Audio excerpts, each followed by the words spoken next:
Welcome to Sacred Right, the podcast where we explore holistic living, the wisdom of ancestral traditions, and the path to deepening our connection with ourselves, one another, and the earth.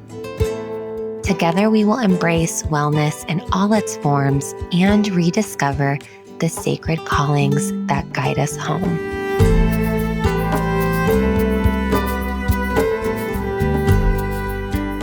I'm your host, Amber Young. Today's episode is a true homecoming. I have the deep honor of speaking with Carson Meyer, birth doula, Mama Circle facilitator, and author of the newly released book, Growing Together. Carson's work has touched my own life in profound ways. I took her virtual circle series during my pregnancy, and it was one of the most grounding and transformational parts of preparing for birth. Her presence invites trust. Her offerings roots us in the sacred, the ancestral, and the embodied. In this conversation, we explore the deeper truths of birth that often go unspoken. We talk about the industrial birth complex, how modern systems of care often disconnect us from our bodies and instincts, and what it means to reclaim birth as a wise woman. We ask important questions. What does true advocacy look like in birth work? How do we challenge the over-medicalization of a process that was never meant to be clinical? What is Carson's perspective on free birth and the rising call for sovereignty? And what is possible in home birth when a mother is held, not managed? We also journey into the early postpartum window, speaking honestly about breastfeeding, toddler weaning, and the raw beauty of early motherhood. Whether you're pregnant, postpartum, a birth worker, or simply curious about how to return to the root of what it means to bring life into the world, I invite you to listen with your whole body. This one is potent. Let's begin.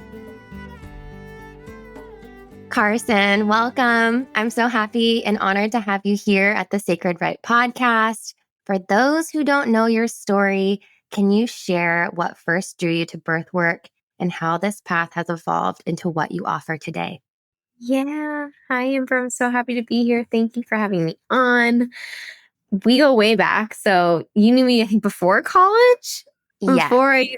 And so that was I was 18 at the time, and I was about to go to college where I went to Gallatin at NYU, which is a program where you get to create your own major. I had no idea at the time what I wanted to do. I think like so many 18-year-olds, I've always had a passion for health, and especially around the time we met, was going through some of my own health stuff that really inspired me to take a deeper look at my own health and just how our country and society approaches health. And then, so when I got to New York, I actually was struggling with a lot of anxiety, living in the big city from a small beach town. And I found that the only thing that helped me focus in class and kind of ground me was knitting. And I started obsessively knitting in class and working with a therapist doing cognitive behavioral therapy. And it was through my relationship with knitting that I realized this connection, the mind-body connection, and how, our creativity can really help inform our health, our mental health. And I had around the same time started acting, and I was taking acting classes, which was also really solidifying exactly what I said, is the importance of connection, of expression, and the catharsis that comes in creation. And I thought I would pursue acting, and that's what I did through college. And then in one of my classes, so towards the end of college, I honed in on art therapy, which was the closest thing I could really describe this passion for creative arts and wellness and mental health and mind-body connection into what I was doing. So I took a class that assigned to watch the documentary, The Business of Being Born. I'm sorry, this is a very long, long story, but hopefully gets you to it. But I saw The Business of Being Born, and it changed my life. Like from that day, I can remember from that moment exactly the feeling of witnessing unscripted birth for the very first time. That wasn't the Hollywood depiction of a woman's legs flailing in the air, blood squirting everywhere, and like screaming it was, there was home birth, water birth, and even just hospital birth that was empowered and looked like a better depiction of what birth is and can look like. And so half of me was just blown away, and I felt like this big secret was kept from me as a young. Mm. And then the other half of me was just absolutely horrified to learn about how our culture, how our country had turned birth into an illness, a medical emergency that was leading to poor birth outcomes and a lot of trauma for women. So that documentary, like I said, just really opened my eyes to so much and sparked something within that probably started at my own birth, to be honest. And I, every mom I saw on the street, I would just like bow down to her on the floor, be like, oh my gosh, I just changed my whole perspective on how I thought about motherhood and womanhood. And then I moved back to Los Angeles, and I was on one of my first dates with my now husband and met a midwife. And I stalked her all night. I was like, oh my gosh, you do what? She's like, you should take your doula training. You seem to be obsessed with this. And the rest was history. That's so beautiful. And I have a similar story too, because I watched The Business of Being Born when I was in college. And that literally, Carson, same thing, changed my whole life. Like, I feel like the wool was pulled from my eyes and I could see clearly now because, like you said, the depiction that Hollywood puts birth at, making it like these emergency situations, rushing to the hospital. It's like this doctor saviorism kind of going on, and like kind of birth is, I don't know, just a scary thing. And it changed my whole life seeing that documentary and learning all the statistics. And I didn't really even think about what home birth was before I watched that documentary. And then once I watched that documentary, that just changed the whole trajectory of my whole life and put me on a path that I started becoming obsessed with birth work and watching, I don't know, things on social media, following all these midwives, following all these doulas, and just really diving into it all and reading all these books. And it just led me to the most profound and beautiful home birth that I had with my daughter, Sequoia. And I'm so grateful for that documentary because I really think without that piece, I would be a completely different person. And maybe my path would have always led me to be here because I feel like for me, I'm really into ancestral wisdom. I really want to like get humanity to start following our original instructions again.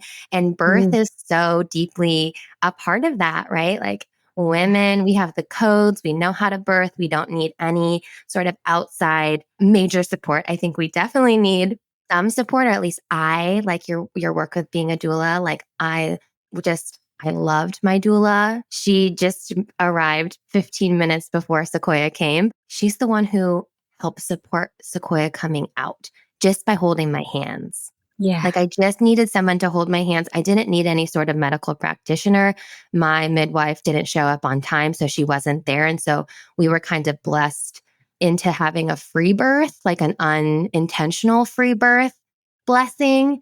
And it's kind of what we wanted. I'm probably going to jump around here, but like I took Carson's Growing Together course. In that, we wrote birth intentions. And I love that you had the word intentions a part of it. It wasn't like a birth plan, because in your course, you really talk about we can't plan birth, but we can have these intentions and we have to be able to kind of go with the flow and move through birth, like following our intuition, following our baby's guidance, all of that stuff. But anyways, my plan, my midwives were like, so what exactly do you want us to do? Because I didn't want any monitoring. I didn't want anything. I was like, I just kind of want to be left alone until I need you. Then I'll let you know if I need you, kind of a situation. Like if I am feeling like there's some sort of emergent situation where I'm needing more medical support, I'm going to ask for it. And they were a little bit apprehensive because by law, since I had licensed midwives, by law, they're supposed to track the heartbeat of the mother and all of that stuff. But I didn't want to know any of that, Carson. I just wanted to be in my own flow and trust my baby and trust my body. So, anyways, in the long run, it worked out because they weren't even here and I didn't even need them. And I really just wanted to hold the hands of a woman. So, my husband, bless his heart, he was working so hard to keep my birth tub hot. and rushing around to get me like coconut water and all this stuff and taking care of his own needs. Like we were prepping for a marathon here.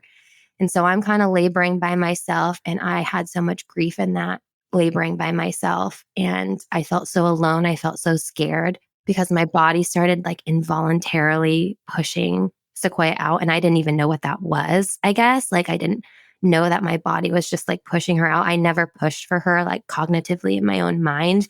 But I just remember feeling like I just need somebody with me. And since my husband was kind of busy preparing the space for the marathon we thought we were in, because she came out like so quick that we were kind of shocked at it was like 4 hours from my water breaking and so very, very quick. But I just held her hands and we did like low toning together. And my doula, she is one of my best friend's mothers. And so it's super special.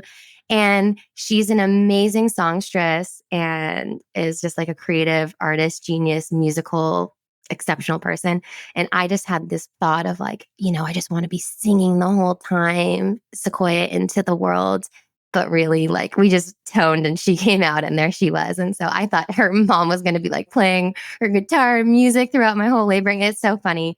So you can't plan birth. It hit me hard in your course. So kind of went on a roundabout there about my own birth experience. But yeah, that documentary, huge part, doula support and like having a woman. There's this huge movement, a free birth movement right now where people don't want any sort of outside support.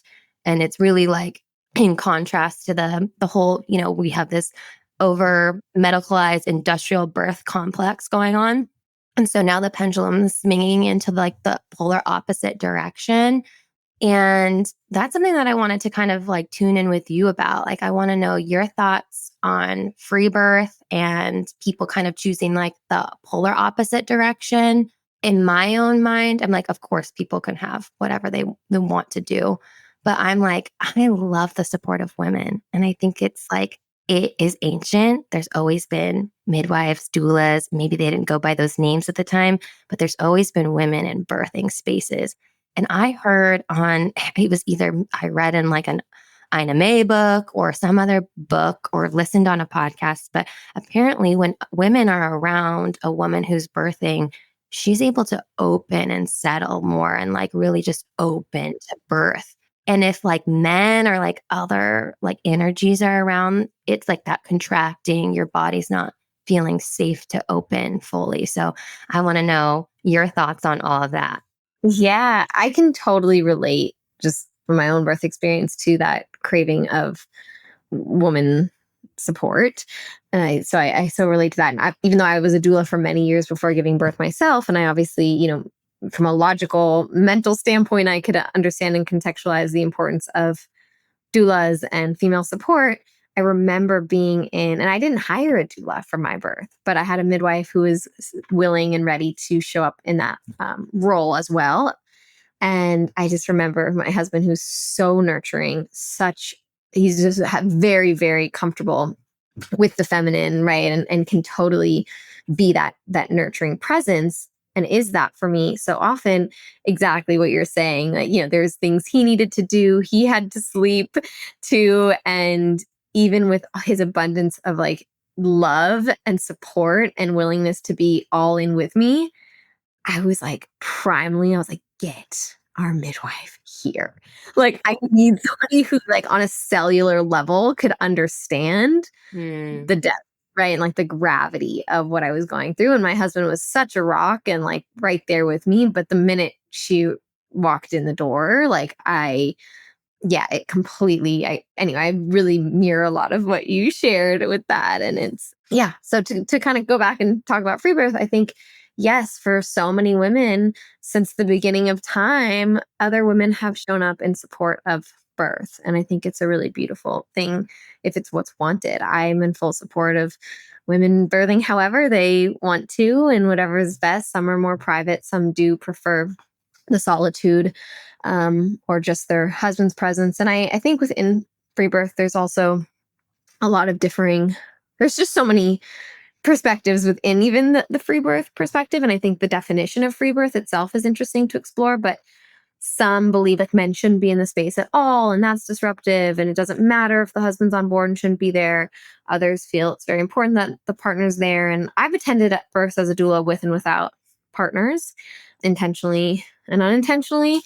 And I think that like there's a really important and valuable place for men in the birth space too, dads in the birth space, with the proper preparation and education that can be incredibly valuable for women as well. So even though I think the female energy is obviously a really powerful one in the birth space, I think that there's a potential for the male and a role for the male that is its own role through birth. But yeah, I mean, the definition of free birth is something that I think everybody has a different definition on. There is some free birth definition that is nobody else is there. It's not a free birth unless if anyone's there, a doula, a birth keeper, and anyone else. And then there's the idea of like a free birth is a birth where nobody licensed or that kind of answers to a governing board, medical board, licensing board is there or attending your birth or managing your birth.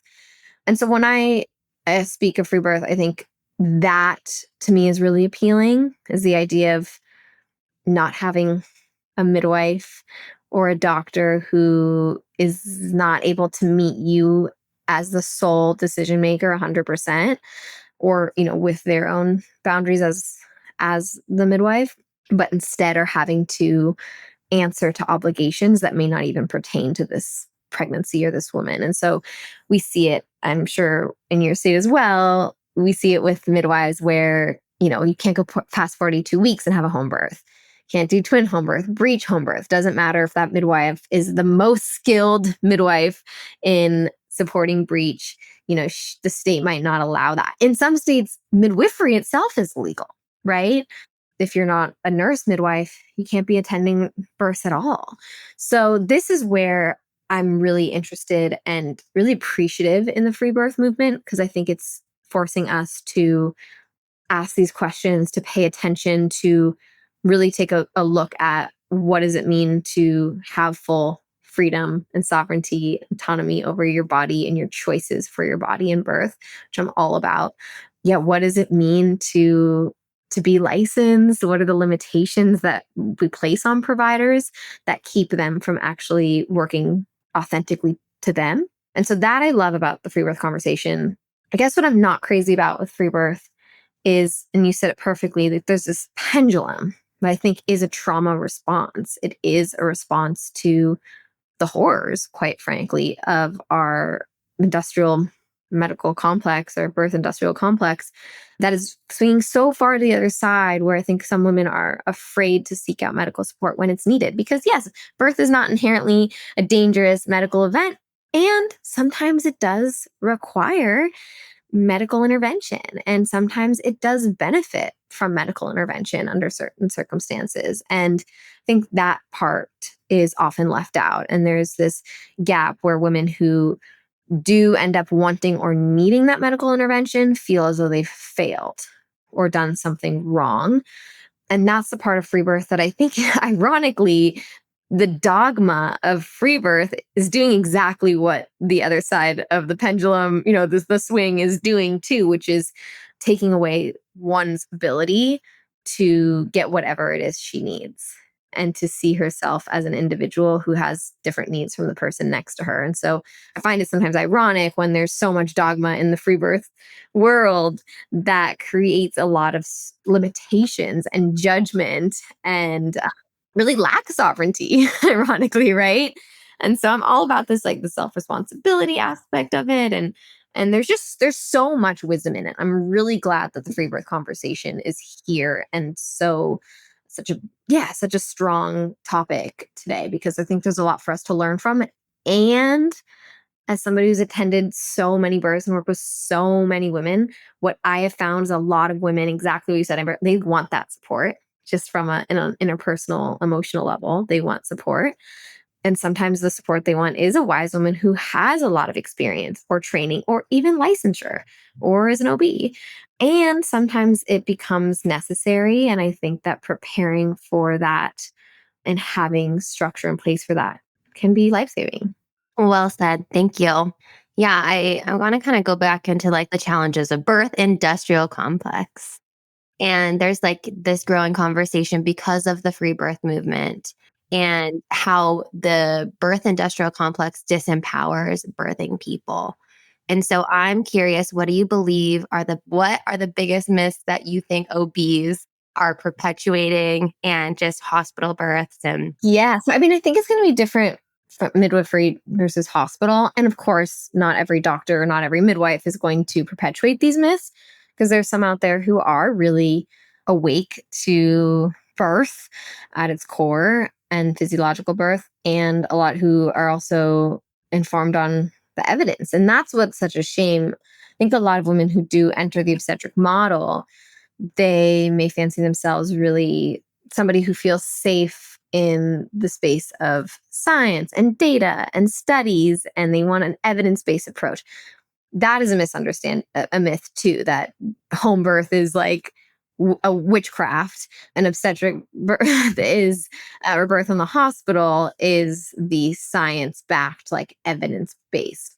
So that's one, and that's a big picture one, right? Like physiological birth without disturbance is actually as scientific as we can get from a biological standpoint, right? Like that is science, that is the biology at its finest, doing what it knows exactly how to do.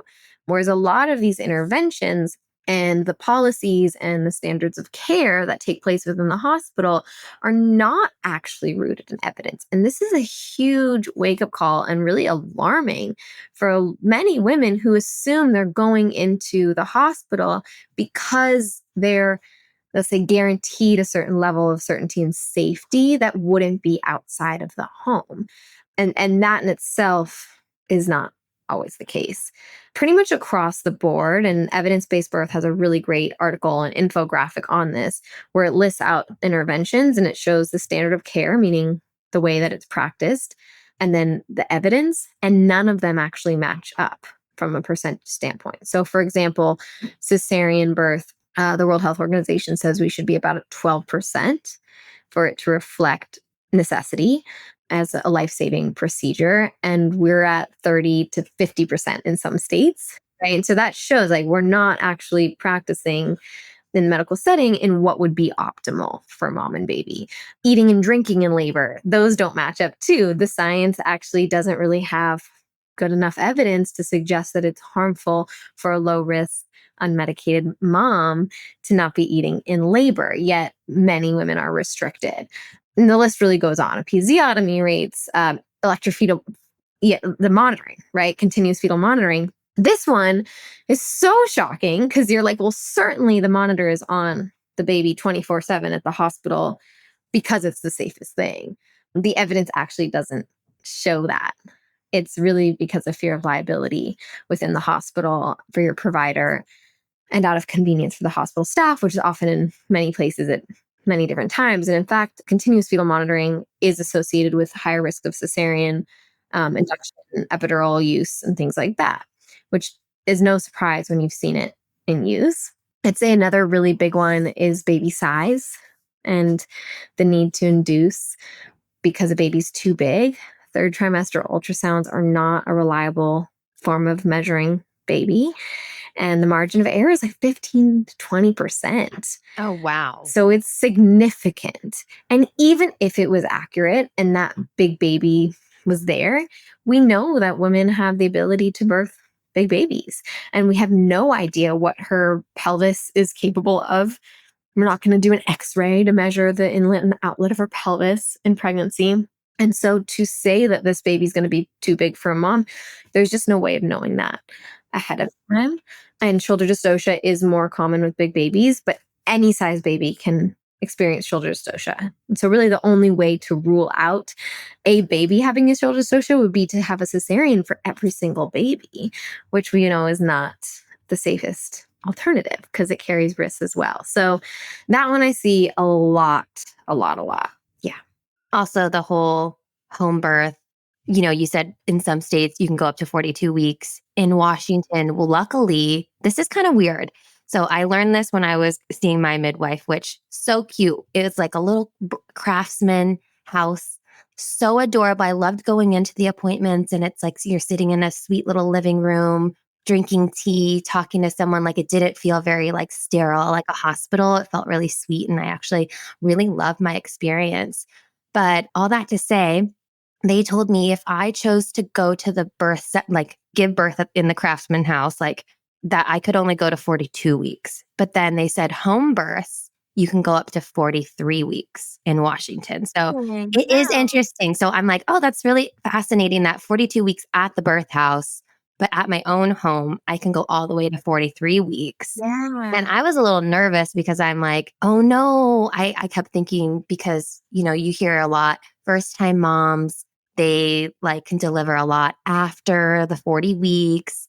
And I was like kind of expecting to go to like 42 weeks in general. But, my daughter came at 39 and 5. So a little bit before. I was like thinking I had weeks and weeks left, which was so funny.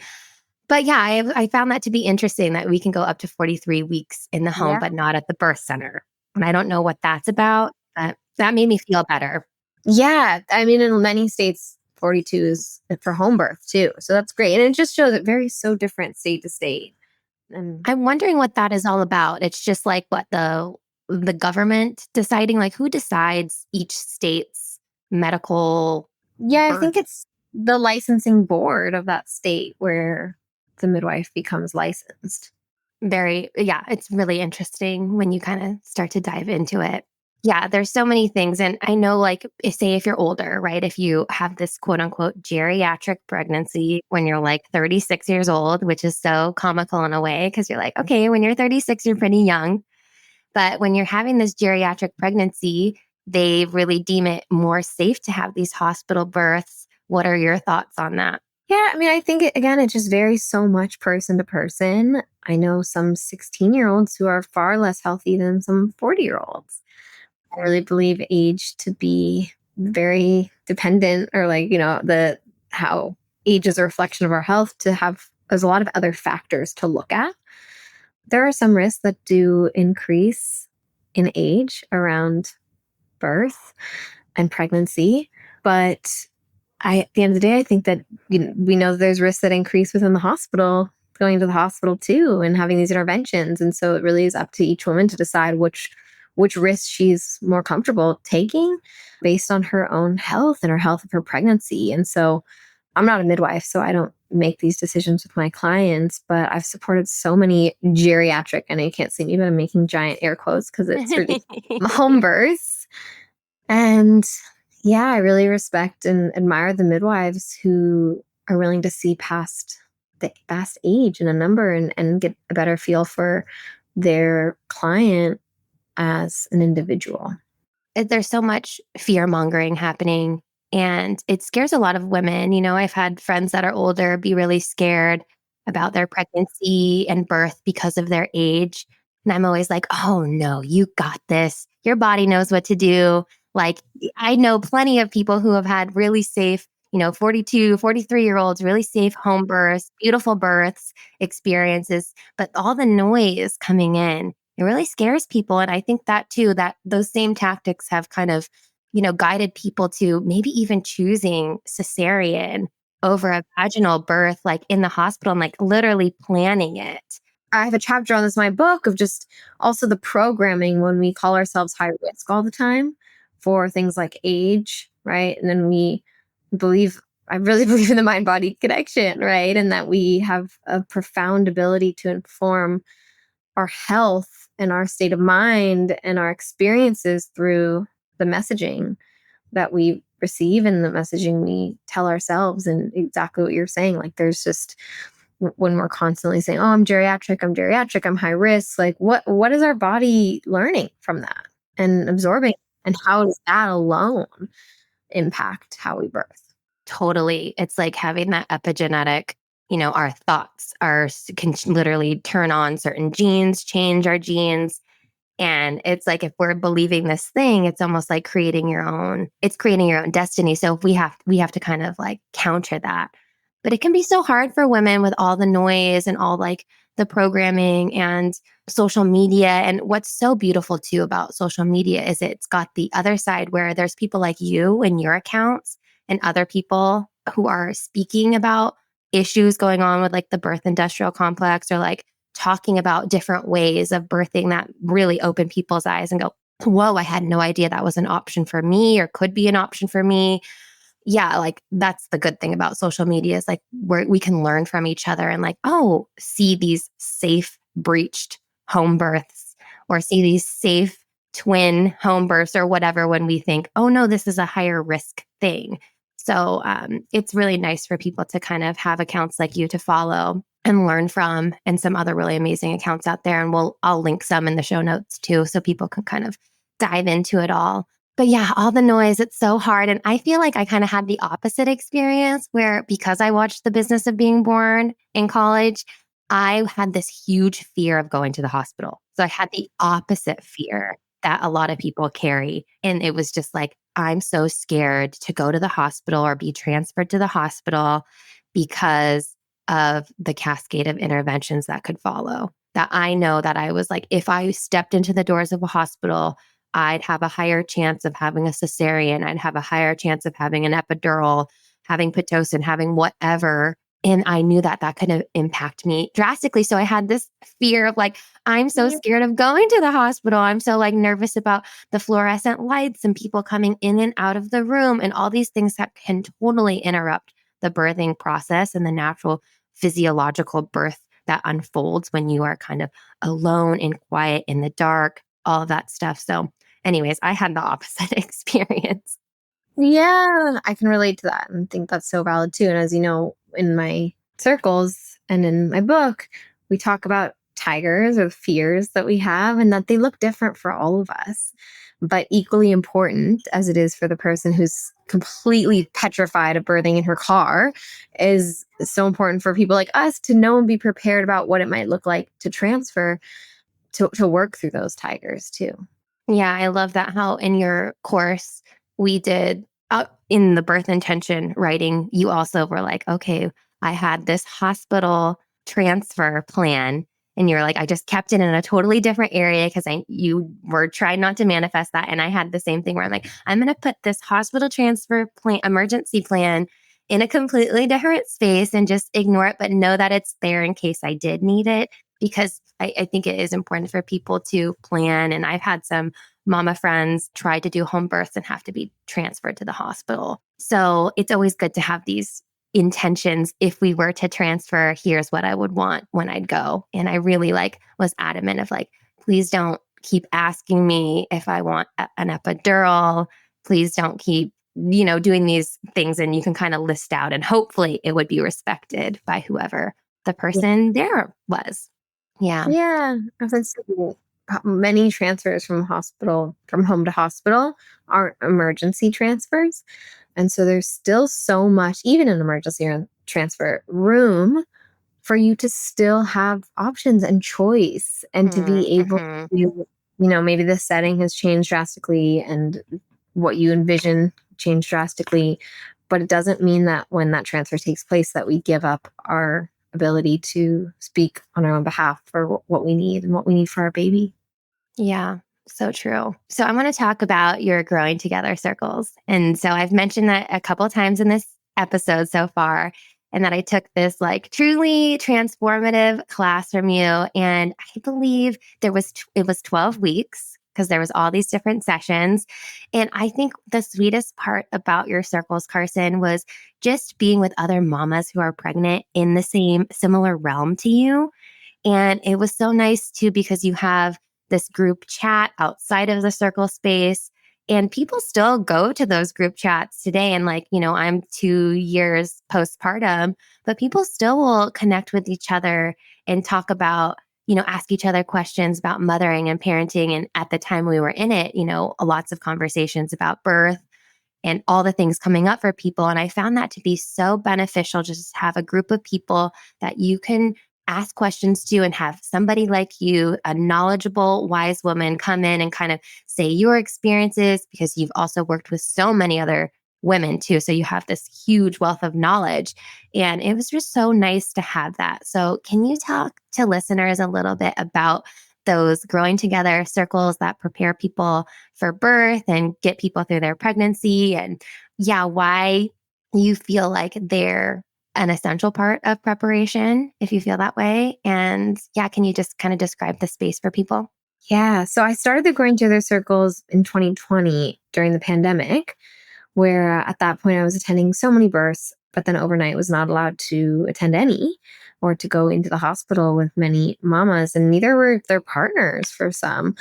And this inspired me to create a space where a woman can not only connect and maintain that crucial, the value of sisterhood, of connection, of community that is so crucial in motherhood, but also as a place for them to learn more than they ever thought that they needed to or wanted to know about birth, that really went beyond the kind of your average childbirth education class. And so we go through pregnancy nutrition, pregnancy health, all the way through, preparing for the birth, creating the birth plan, learning about interventions. We talk about postpartum care and breastfeeding and really everything in between. And as you mentioned, these group chats have been a really surprising to me. I didn't realize that they would become what they have now. And then combining all the groups together into like this wonderful community of women who truly like 24/7 are talking and chatting and supporting and inspiring each other. And it's really why it's called Growing Together. It's because it's cute. Mom and baby are growing together.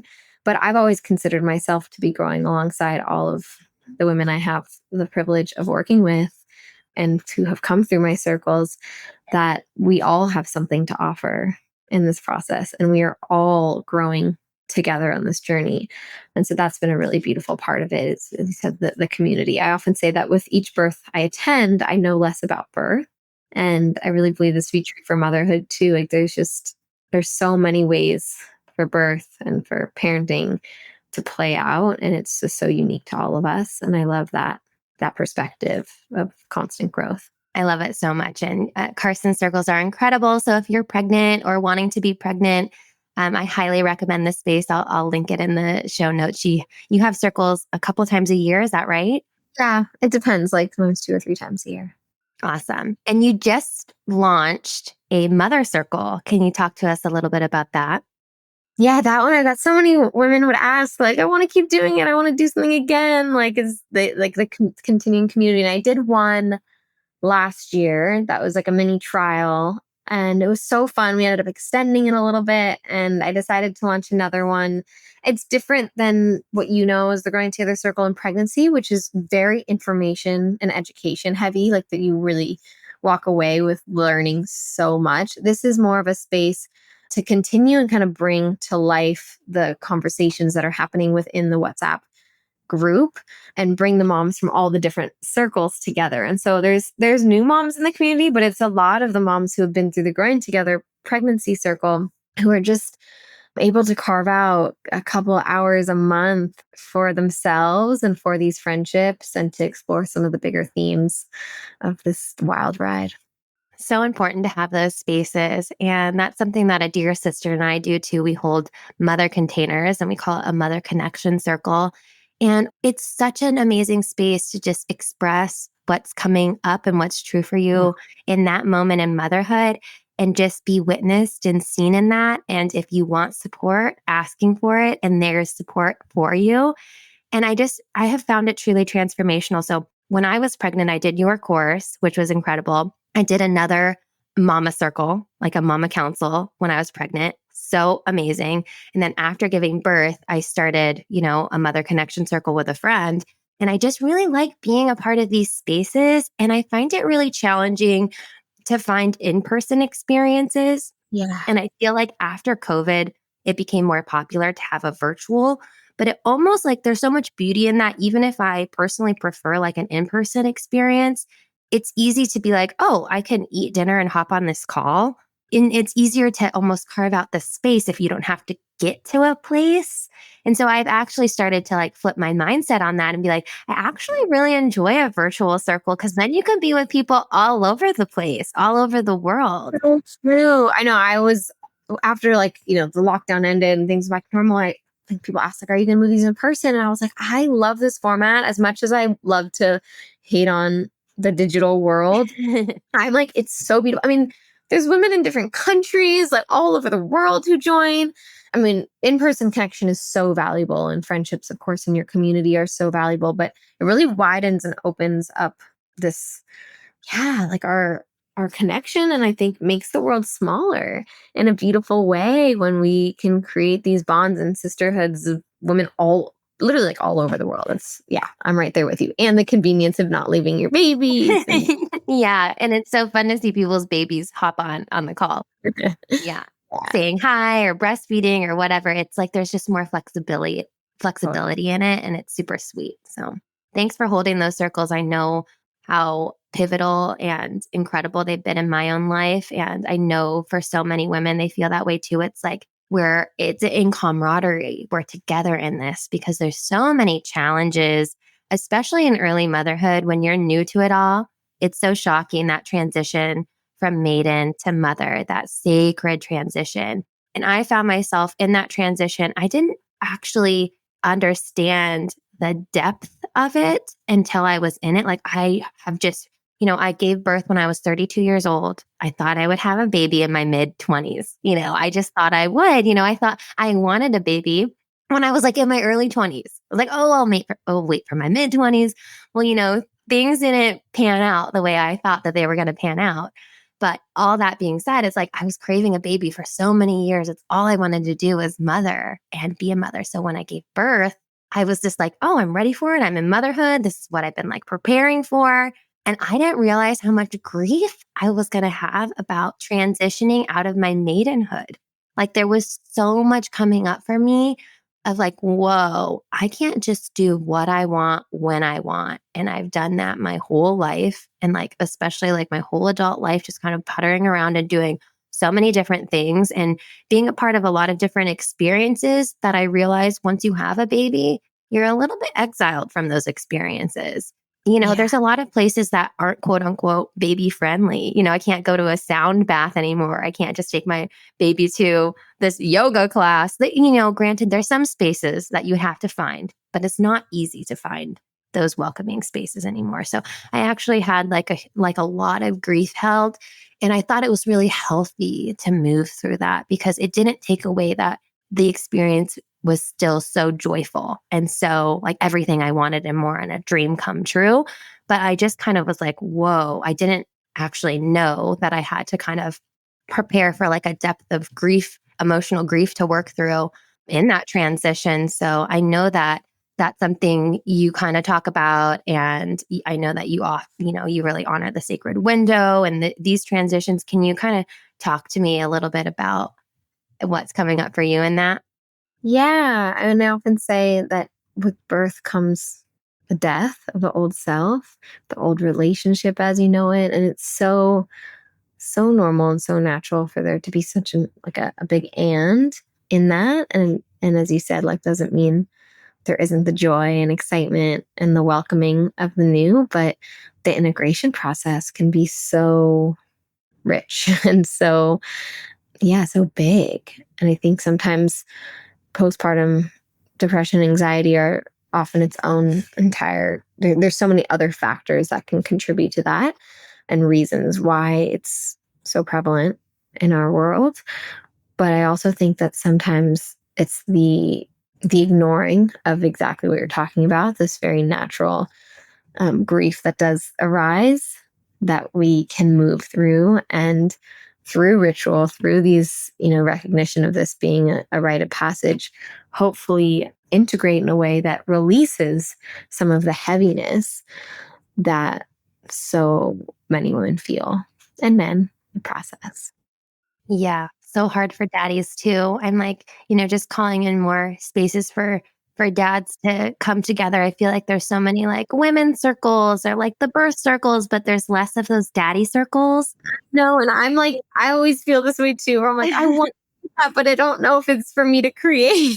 Like, Yeah, totally. You're like, I'm a woman creating this daddy circle, but no, it's I needed. want them to have it. And I have so many of my clients, the dads who are just like so hungry for it. And I keep trying to convince my husband to do something because it is. It's like, it's not out there in the same way that it is for us.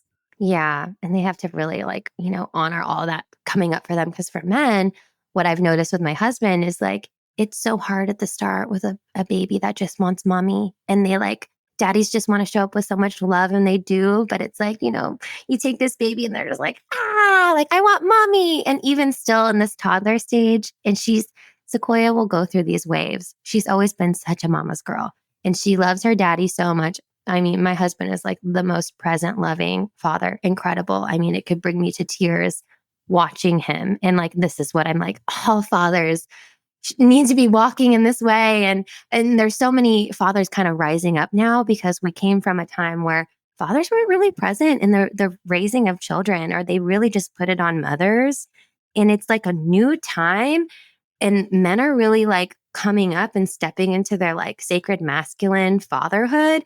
It's so beautiful to witness, but it still comes with so many emotions for men of like, this is really hard for me, or like, oh, I don't want to take this personal, but my heart is a little bit taking this personal right now that like my daughter doesn't want to come to me and just wants her mom and is like crying, screaming for her, even if she spent all day with her mother. It's just so funny, the waves of their, and for men to just like sit in that. Cause I sometimes think, how would I feel if that was happening to me? I was like, maybe I would like it because like it's so heavy on the mom, where I'm like, oh yeah, you go to your daddy. But yeah, anyways, there's so much that men have to work through because there's a lot there. And, my husband, he would, with like a core group of friends, he had these like men's circles, but it wasn't like really rooted in like fatherhood because some of the men weren't fathers.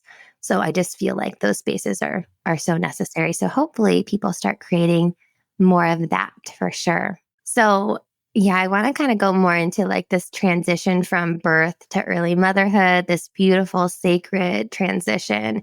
And it's so tender and it can feel so overwhelming. And I'm curious, what are some of the most common themes or emotions you see arising in your clients or women that you know during this sacred window? Mm.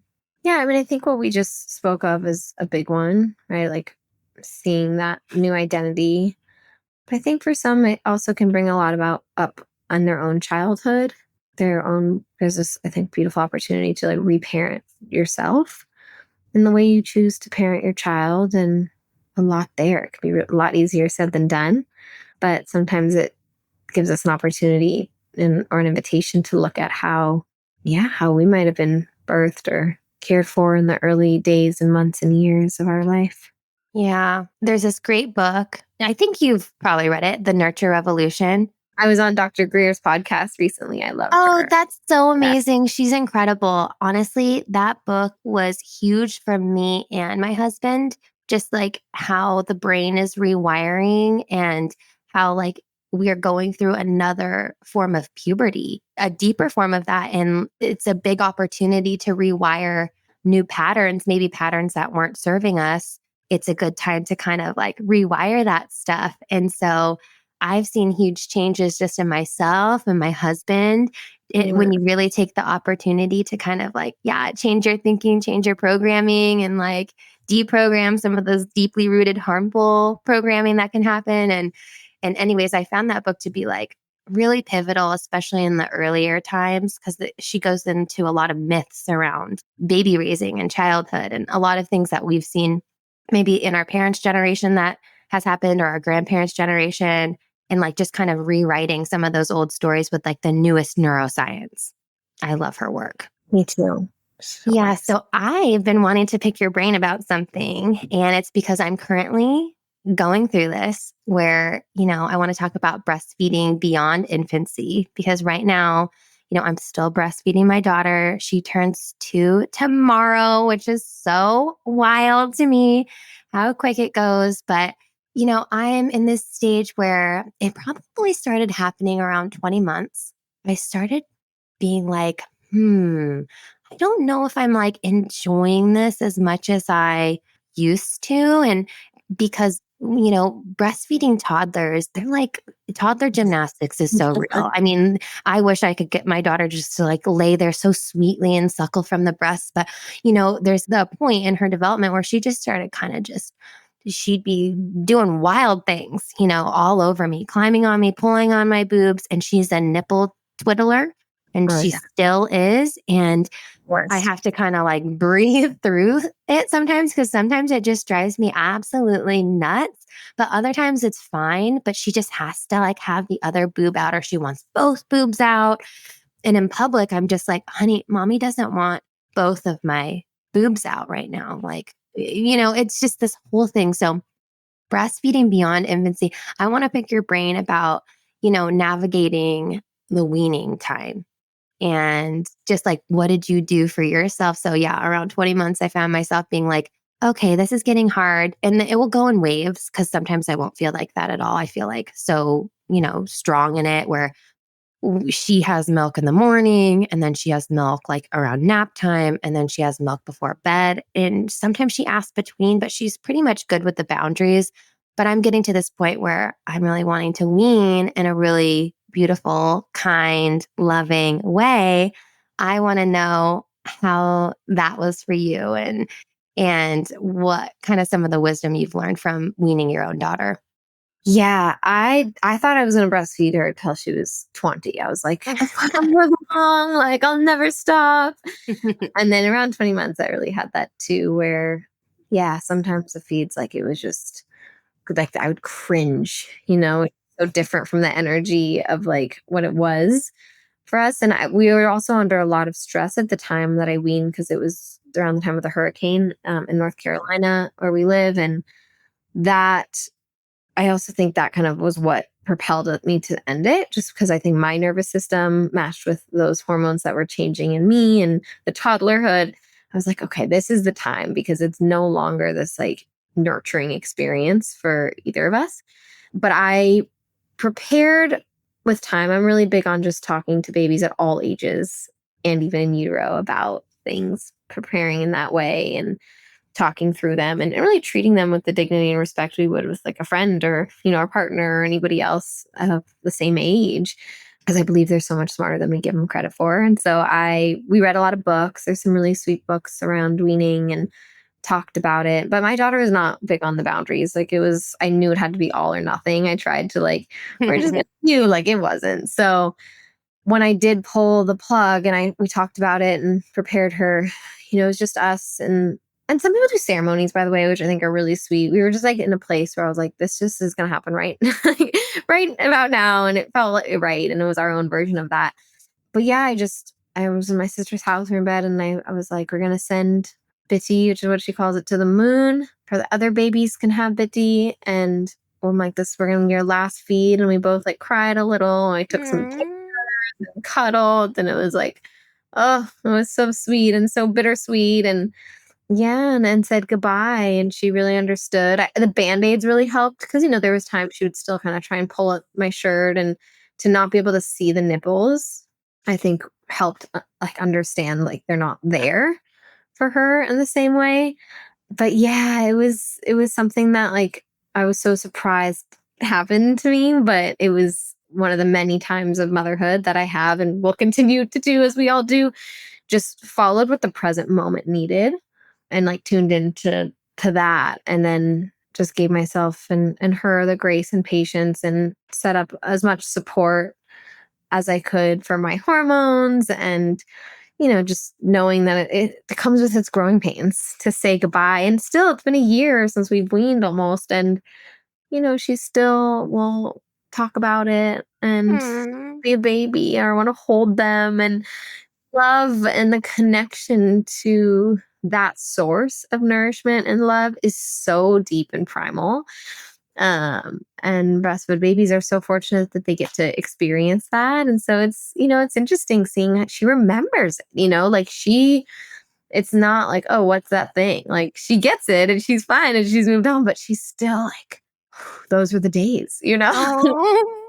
I know. And so really just, I guess my advice is normalizing that and just acknowledging that for them. Like this is big and it's different and it's might be hard, and my love is still here for you in different ways. And I think something that was really beautiful in the weaning for us that you have to look forward to is just deepening your skills and her skills of coping and processing and navigating and feeling. Because for me, I was just using the boob for for all feelings. I was like, I don't know what to do. Just breastfeed, And so there's a beautiful like gift and challenge in stepping into this new season of motherhood that requires you to be, to like sit with the discomfort of the tears and Mm. like be present in that way. So that was, that's been its own challenge, but also such a beautiful chapter. I'm so looking forward to it in so many ways, but it's so tender. I'm in the point of I go back and forth, but my goal has been to 2. And I just keep telling her, Milkies are going to go bye-bye soon. Milkies will go bye-bye soon. Or I try to coach her in the night, like when you wake up in the night, you can just roll over and go back to sleep, because she's still like, will reach for the boob. And part of me is like so nervous because I'm like, how is she going to sleep? Because she wakes up and she just wants the boob and it just puts her back to sleep because we know breast milk has melatonin. So it makes them all sleepy. How did you kind of navigate? Was your daughter that way? Did she like breastfeed a lot in the night to go back to sleep? And like, how did you navigate that? We night weaned first. Okay. And I have like a whole video on my website about our experience with night weaning, but that we did around 16 months. And I'd say, we got to a place where it worked, but it was harder in many ways than the full weaning. But that came with similar book reading, preparation, talking about it. And then I know we're nearing the end, but it's called the aware parenting approach. I think we've talked about it or you're familiar with it maybe, but you would love it. You should check it out. If not, it's amazing. And I talk about it in my little webinar, but that was really helpful for me. Essentially, it's just this framework of crying it out is not the same as crying in arms.